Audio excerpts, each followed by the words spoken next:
Ngayon pumunta tayo dito sa itong apela ni Bato de la Rosa kay PBB.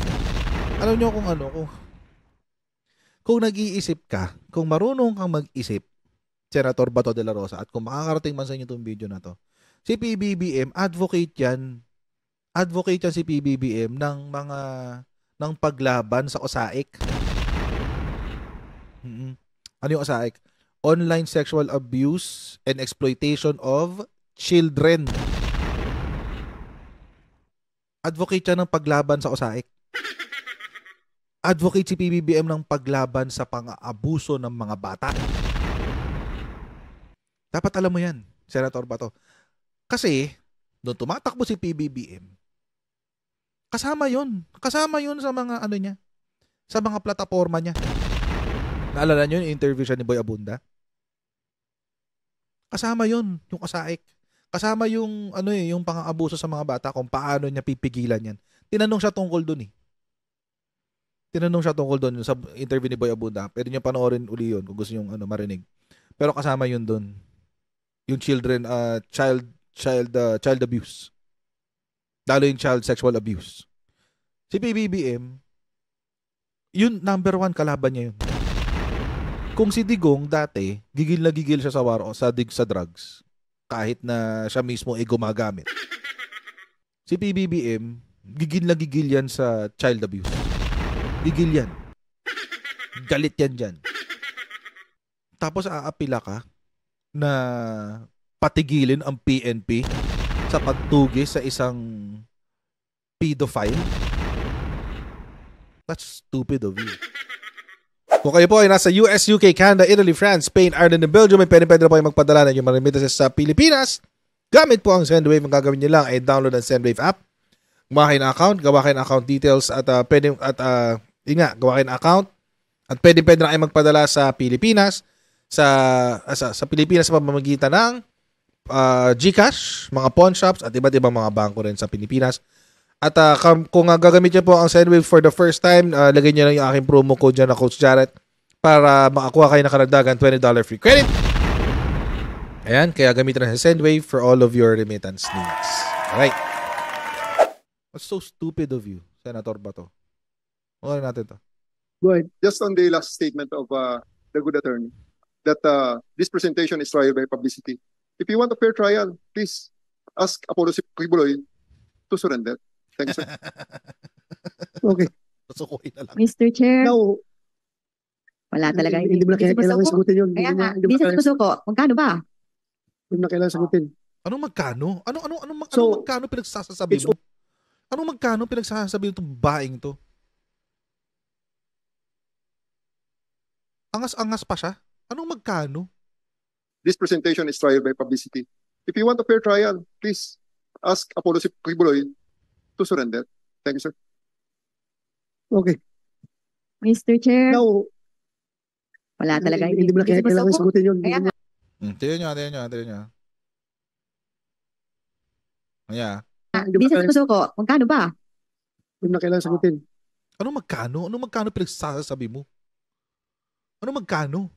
Alam mo, yung mga DDS ganyan palagi eh. Pag kumukontra sa kanila, ang lagi na sinasabi, magkano ba? Bayaran ka kasi, magkano ba? Ang tatangan nyo. Totoo lang. Ang bubobo nyo. Yun lang talaga kaya nyo isagot? Magkano ba? Bakit? Babayaran nyo ba siya para itigil niya yan?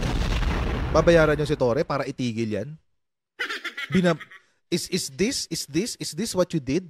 An evidence of Kingdom of Judas cult trying to bribe an official to stop a perceived harassment? O ano ba to? Ano? Hindi ba i-contempt yan? Hindi mo i-contempt yung hayop na yan? Kababaeng tao? So, Stupid. it's already 8:16 in the evening. I think before we suspend this hearing, I would like to get the commitment of the PNP. Commitment to do Ano what? ba talaga? Are you willing to sacrifice the future of the children ng mga estudyante? Hindi sila makapag-aral dahil sa continued presence niyo dyan sa area? Sir, we are not preventing them. Maraming school sa Davao City. Lumipat kayo ng school. Huwag kayo dyan sa KOJC. Napakawalang yan ng mga tao dyan. Napakaraming school sa Davao City.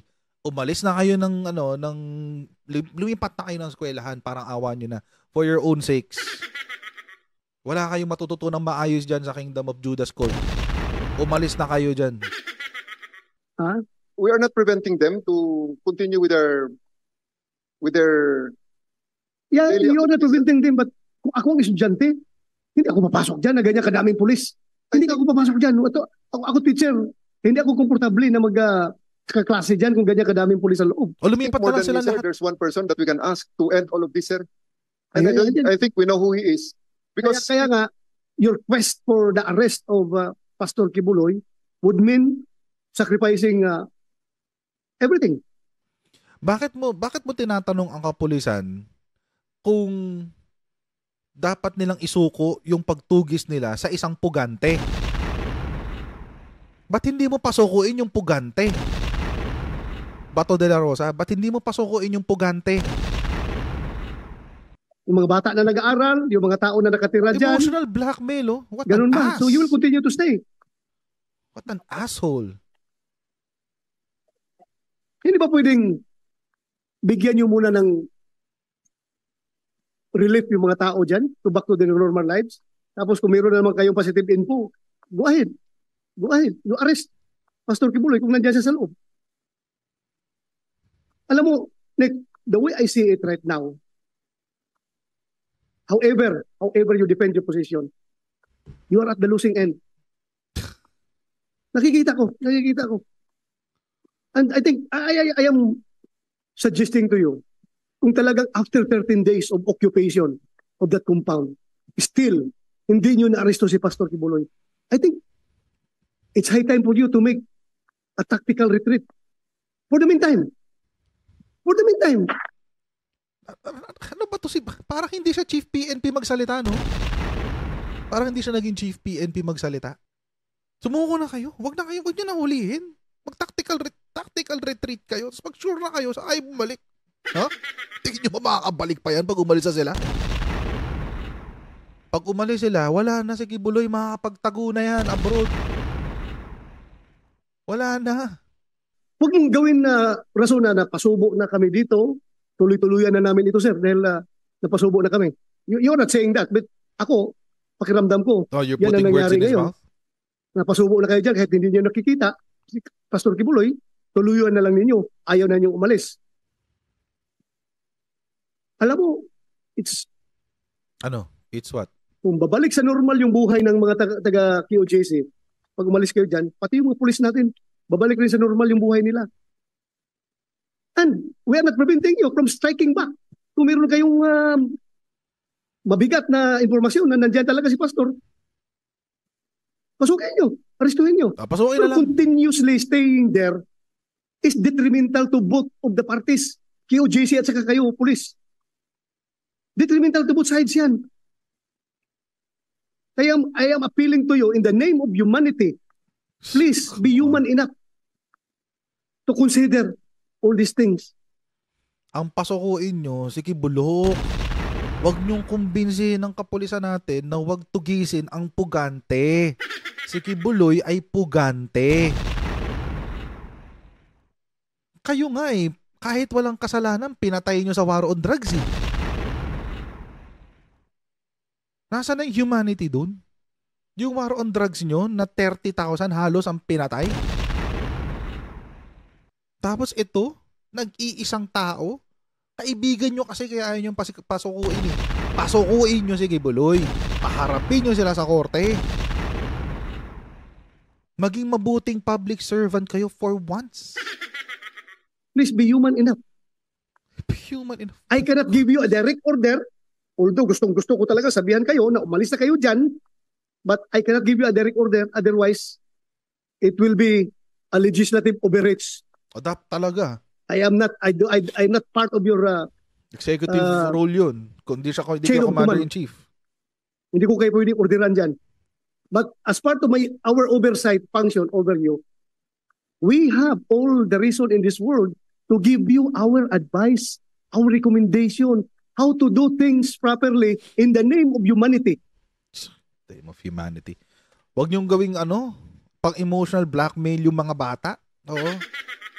Ginagamit niyo. Magiging normal ang buhay. Hanggang ngayon ginagamit niyo yung mga bata, yung mga tao na nagtinataguan na ginagamit ni Kibuloy bilang human shield, ginagamit niyo pa rin eh. Ang titigas ng mga mukha niyo. Nila, magiging normal ang buhay ninyo. Kung babalik kayo. Then kung meron naman kayong informasyon, go ahead. Nobody's stopping you. Pero yung ganyan tuloy-tuloy na lang kayo, I am running out of reasons to explain to the people why are these policemen are still there after. Hindi mo kailangang magpaliwanag on their behalf. Majority ng Pilipino kampi sa mga pulis. In this case, sa kaso nitong kay Kibuloy, majority ng Pilipino wini-wish na sumuko na siya or mahuli na siya. Kayo lang ayaw nyo. Kayo lang may ayaw. Kami gusto na namin.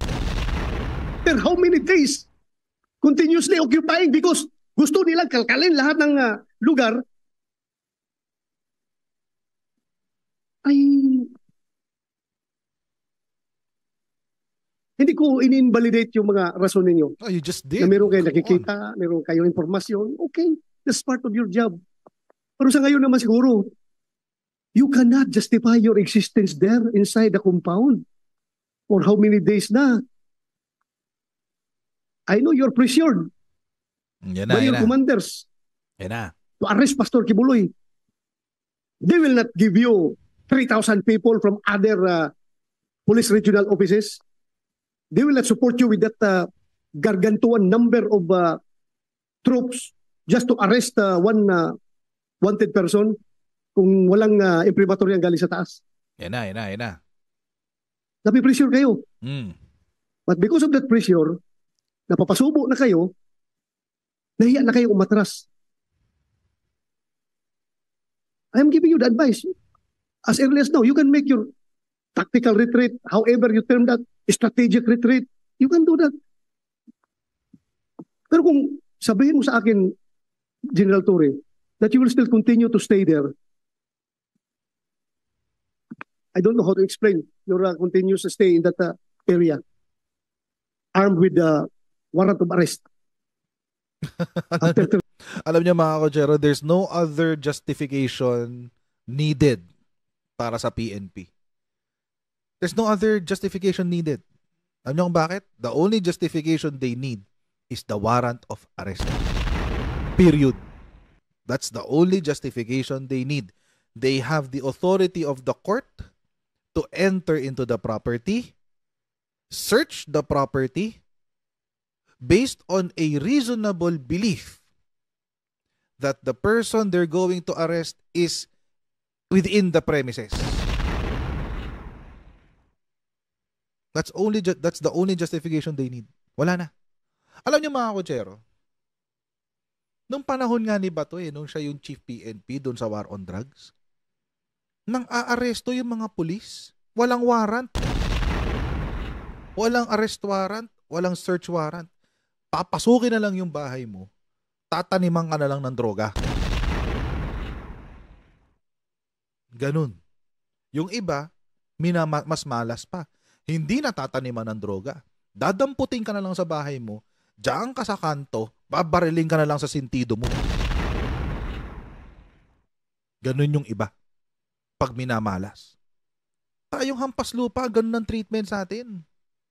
Sa ating mga hampas lupa, wala tayong benefit na mayroong Bato de la Rosa na magtatanggol sa atin, mayroong Robin Padilla na magtatanggol sa atin sa kapag naiipit tayo. Walang ganun.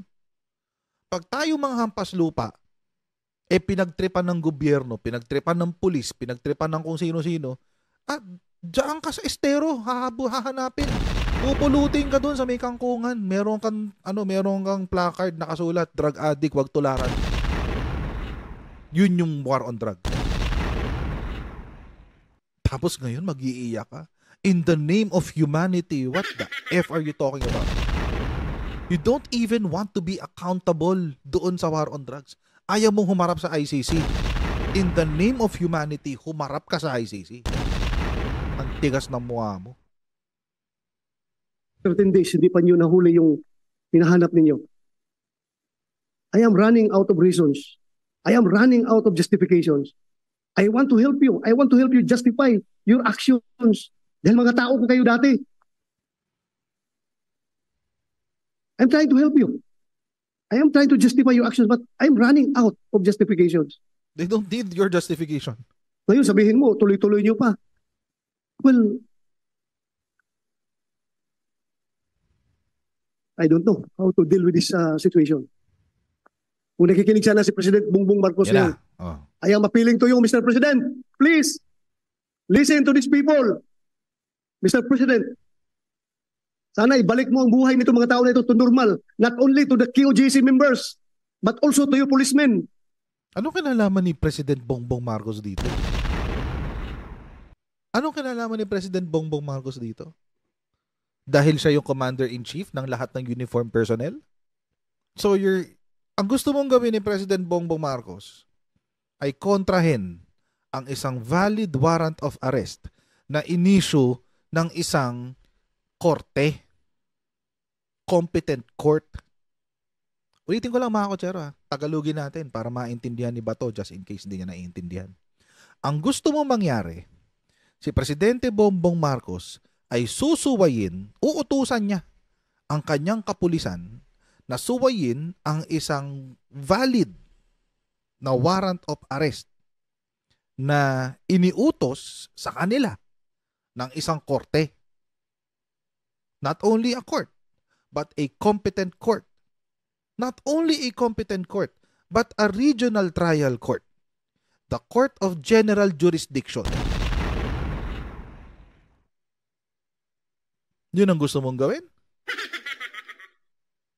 Baka nakakalimutan mo, Senator Bato. Ang korte ay nasa ilalim ng judiciary. So ikaw, ayaw mong suwayin ang separation of powers dahil ayaw mong utusan ang pulis na mag cease and desist. Pero ang gusto mo, si Presidente, utusan ang kanyang mga tao na mag cease and desist at suwayin ang isang utos galing sa isang korte na nasa ilalim ng judiciary.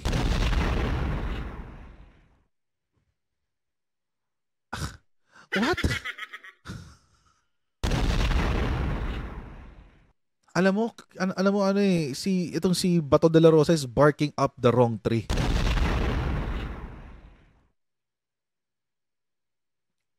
Konting adjust lang, tingin ka ng konti sa kanan. Sila ang dapat mong kausap, yung mga taga-Kingdom of Judas cult. Sila ang dapat mong kinakausap. Hindi si Presidente Bongbong Marcos. Ang dami niyong dinidemand kay PBBM. Una, si KOJC nagde-demand ng written document na hindi raw siya ibibigay sa Amerika. Hindi naman niya kayang ibigay yun even kahit gusto niya. Hindi niya kayang ibigay yun kahit gusto niya. At sigurado ako na hindi gagawin ni PBBM yun. Bakit? Kasi it is a violation of our international treaties. Hiwalay pa yung posibleng dahil binawalang hiya siya ng SMNI kaya hindi siya tutulong. Hiwalay pa yun. Tapos ikaw gusto mo patigilin ng PNP sa pagtugis kay Kibuloy. Bakit ba? Bakit ba yung mga makakapangyarihan sa Pilipinas ay patuloy ang pagpoprotekta kay Kibuloy? Hindi ko naiintindihan. Anong meron kay Kibuloy at wagas yung pinoprotektahan si Kibuloy? Hindi ko naiintindihan eh. Hindi kaya meron silang mga, ewan ko, baka konektado rin si Duterte sa kanya, o baka konektado rin si Bato sa kanya, baka may sasabit kapag naaresto siya. Hindi ko alam. Pero to order a president to go against his constitutional mandate of maintaining the peace and order of the Philippines. Alam nyo, obligasyon ng ating gobyerno na protektahan ang mga tao na hindi nila kayang protektahan ng sarili nila. Lalo-lalo mga bata. Galing pa ito sa ibang region na ilang araw na dito, walang matinong higaan, walang matinong kain, walang matinong tulog, walang matinong Ewan ko sa'yo. ligo. Tayo mo sinasabi. I am appealing to you, Mr. President. Please act on this.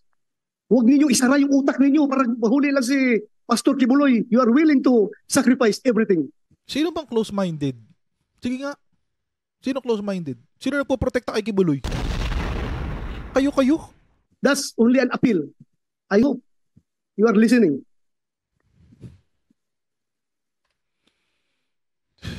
And I hope he will not listen. I mean, seriously. I hope the president will not listen. Lalo na sa mga kalokohan yung ganyan. Nakaka-offend sa sa sensibilities nating mga Pilipino.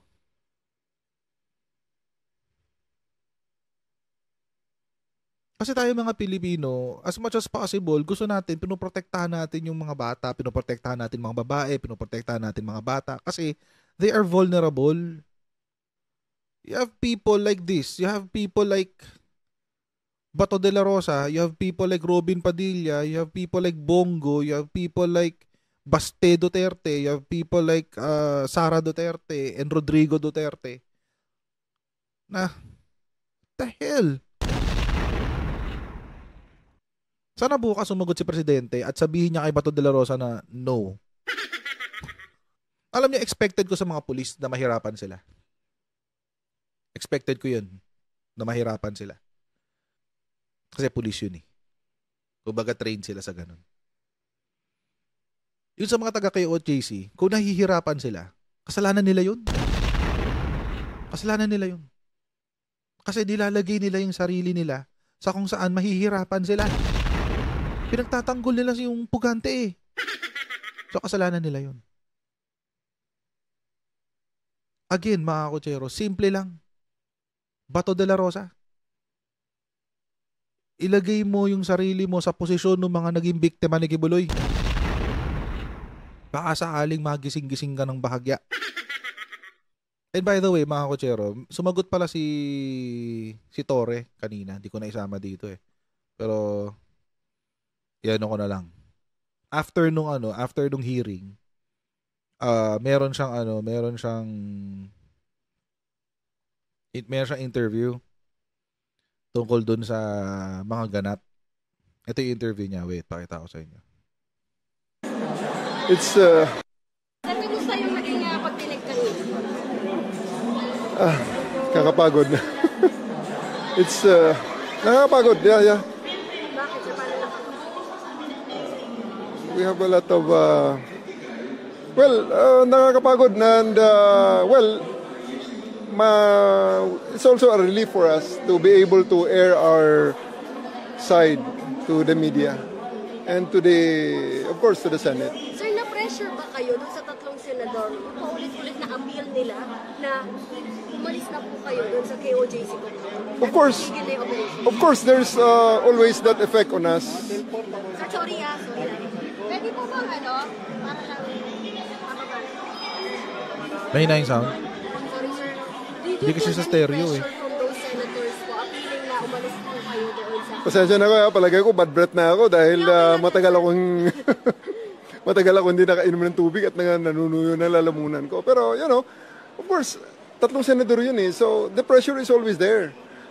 The effect is always there that we have to consider what they're saying even though, it may run against the operational procedures, it may run against our sworn duties. So, andun talaga, dagdag na isipin kumbaga.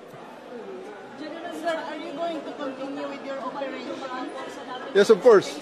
No question about that. We will... Kanina open nakapasok ang mga media ron Yeah, but we will continue exploring that place and we will cordon it again as the need arises. Sir, nagkasundo kayo sa Proton Relic? Napagkasundo niya ba? That portion is canalizing us into one instrument. As I've said before, masyado namang tricky question yun. Hindi naman po pwede yun i-surrender namin ang buong operation dahil lang sa isang napili ni Atty. Torion na Correct. Na instrumento. Methodology. We have a lot of We have a lot of instruments, MJ, and I will not allow that we will be tricked into that corner by your lawyer and debunk all others of our all other equipment. That's why we brought more redundancy. So, ano yung napakasunduan ninyo, sir? Wala kami napagkasunduan regarding that matter. Wala kami napagkasunduan. Isa lang siguro dapat pagkasunduan dito. Ilabas nyo si Apollo Kibuloy. Napakasimple. Doon lang ang katapusan ng lahat. Tama. Pag si Apollo Kibuloy ay humarap na sa huwes. Lagi niya sinasabi. Lagi rin sinasabi ninyo, MJ, justice for Apollo Kibuloy. Saan hustisya nyo hinahanap ang hustisya na yan? Sa kalsada? Hindi naman po pwede dyan. Pag sinabi nyo justice for Apollo Kibuloy, ibig sabihin, ang hustisya, iisa lamang dito sa Pilipinas, nasa mga korte. At ang unang step para makatanggap ka ng hustisya ay magpasakop sa korte. Right. And in this case, to surrender to the court. Yun ang rason dyan, yun ang paraan dyan. Wala nang iba. Just like any other Filipinos. After the hearing, ano po maging changes ng police operation sa loob ng compound? We will re-strategize. Actually, I'm energized. Yang mga lahat ng pinalalampas namin na obstruction of justice, aaksyonan na namin. Mamadagdag pa kayo ng tropa, sir? Madadagdagan ang aresto, sigurado. Dagdagan ng aresto. Sir, you said about hard arrest. As the Can need, you expound on that? as the need arises, we will do whatever it takes. We will Magka-aresto do na sila. whatever is needed to catch Apollo Kibuloy in that compound. Si Torre, oh. Sa likod. Yes, we will be. The search will be conducted on our own terms, not on theirs. Nakita nyo naman eh. Sir, can you expound lang yung sinasabi mong obstruction of justice pag hindi pa rin nakipag-cooperate yung hard arrest? You were saying about that. Can you expound on that? We will arrest anybody who obstructs the job of the policeman. So are we expecting casualty? We are. We don't have any other information that states otherwise. All the information that we have right now, nandyan sa loob. Sir, aaras ninyo yung nag-obstruct. Are we expecting casualty on that? As the need arises. General, yung mga recommendation ninyo yung paalis yung mga followers ni Pastor sa kung hindi sila alis, sigurado makakagulo. That's our recommendation. They can heed it or not. But we have ways to enforce that if the need arises. As needed.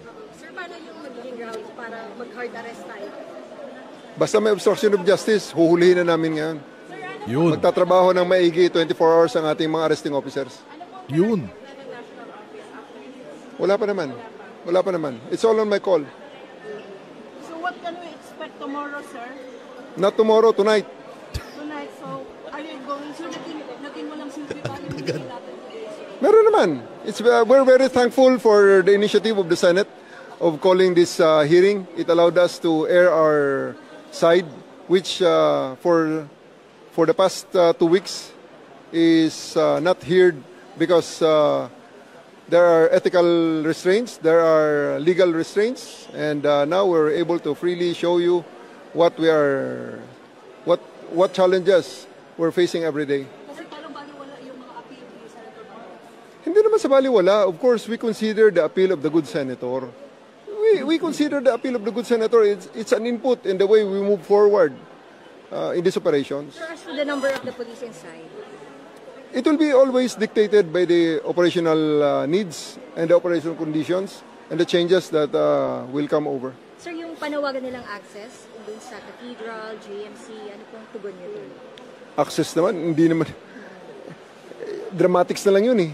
Kasi at to this point, pumunta kayo sa Cathedral at makikita niyo mga abogado nila doon nagbabantay sa lahat ng aming ginagawa. Diba? At saka sa dramatics na pinipigilan ng media, kayo nakakaalam. You know the answers. Pag akong tanungin nyo, the media is everyday welcome in KOGC. However, that is not a decision that I can make considering that it is a private entity. Nakakapasok kaming pulis sapagkat kami ay armed and search warrant and the rules of court allows us to break into this compound, into these enclosures, into this Kahit lupa. into these areas. However, kayong mga media ay wala niyan. Kaya lang, you can take the challenge of the KOGC that they're saying that you are welcome to go in there. So go in there and go inside, roam around, investigate the police in there, take videos of the police there in the innermost sanctum of KOJC, and let's see if you can do it, or they will allow it.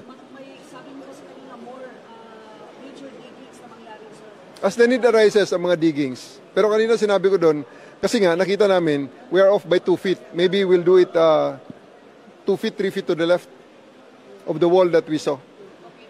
Sir, your thoughts na lang, sir, on how the senators handled the committee hearing? We have a high respect to our senators. May respeto lang namin we sila. always thank them, and I would like to express my personal gratitude to them for giving us this chance to also air our side, which have been so long suppressed during all of these operations. But did you feel that the hearing was one-sided? No. We were given a chance to air our side. The good senator Siyempre, have been nasabihin niya. very good to us. They gave us the chance to also give our presentation. Pero sir, di ba nag-huddle kayo for a minute? Anong nangyari doon? Sa usapan niyo doon? About the tunnel thing?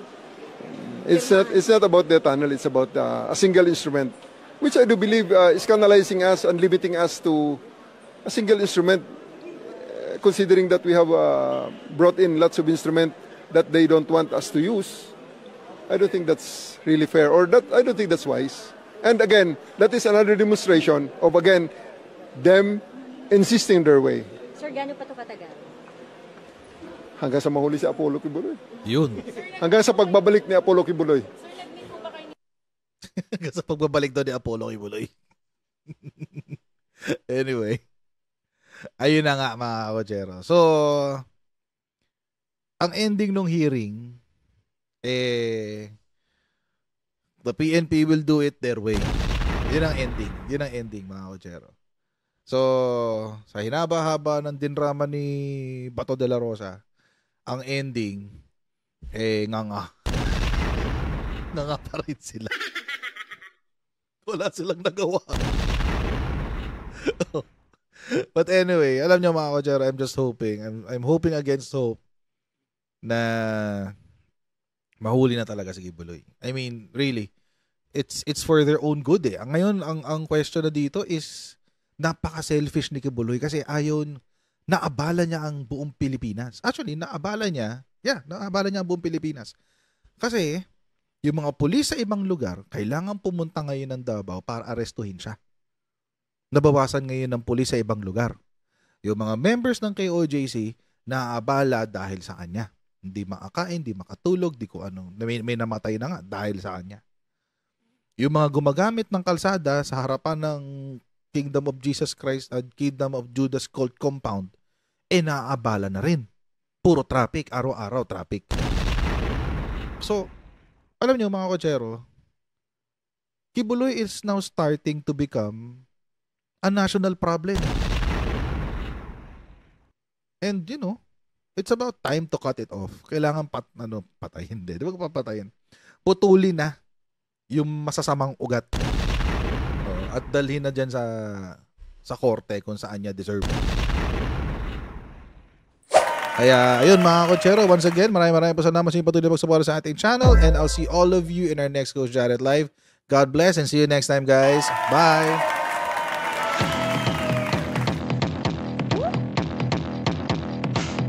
Pag ganun, huwag natin gawing tanga mga Pilipino. Mas maganda kasi nasa lugar ka ng tama kaysa yung pinipilit mo yung pagkakamali.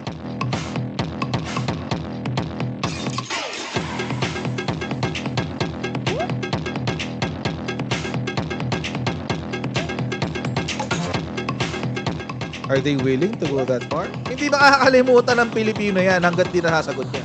Sino ngayon nagsasabi ng totoo?